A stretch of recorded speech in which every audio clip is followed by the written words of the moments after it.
Sir, G സുധാകരനെ കോൺഗ്രസുകാർ ക്ഷണിച്ചത് CPM-ൽ എന്തെങ്കിലും കുത്തിത്തിരിപ്പുണ്ടാക്കാമെന്നുള്ള ധാരണയോടെ ക്ഷണിച്ചുകൊണ്ടുപോയി സാർ. പക്ഷെ സാർ, KPCC-യുടെ വേദിയിൽ നിങ്ങളൊരുക്കിയ മൈക്കിലൂടെ നിങ്ങളെ സാക്ഷിയാക്കിക്കൊണ്ട് നിങ്ങളുടെ ഗോതയിൽ വെച്ച് കോൺഗ്രസിന്റെ നിങ്ങളുടെ നേതാവായ കോൺഗ്രസിന്റെ വർക്കിംഗ് മെമ്പറിനെ കുറിച്ച് എടുത്തിട്ട് അലക്കിയത് കേട്ട് നിങ്ങളൊക്കെ കൈയടിച്ചില്ലേ സാർ?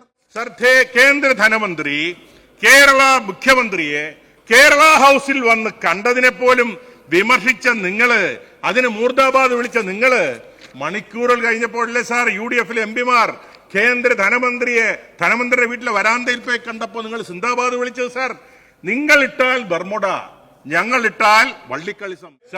സാർ വിൻസെന്റിന് ഇപ്പോ അസഹിഷ്ണുത കാരണം സാർ വിൻസെന്റ് ഇത് മാറ്റി പറയും. സാർ, ഇപ്പോൾ പ്രതിപക്ഷത്തിന് ബഹുമാനപ്പെട്ട മുഖ്യമന്ത്രിയെ അഭിനന്ദിക്കാൻ ബുദ്ധിമുട്ടുണ്ടാകും സാർ. സാർ, നാളെ ഇതിൽ പശ്ചാത്തപിച്ച് നിങ്ങൾ തന്നെ തിരുത്തി പറയുമെന്നുള്ള ഒരു സംശയമില്ല സാർ. സാർ, ഇന്ത്യയിലെ പല സംസ്ഥാനങ്ങളിലും കൊടും കുറ്റകൃത്യങ്ങൾ നടത്തിയ എത്രയോ പ്രതികളെയാണ് സാർ കേരള പോലീസ് അവരുടെ താവളങ്ങളിൽ പോയി പിടികൂടിയെന്നുള്ളത് ആർക്കെങ്കിലും നിഷേധിക്കാൻ കഴിയുമോ സാർ?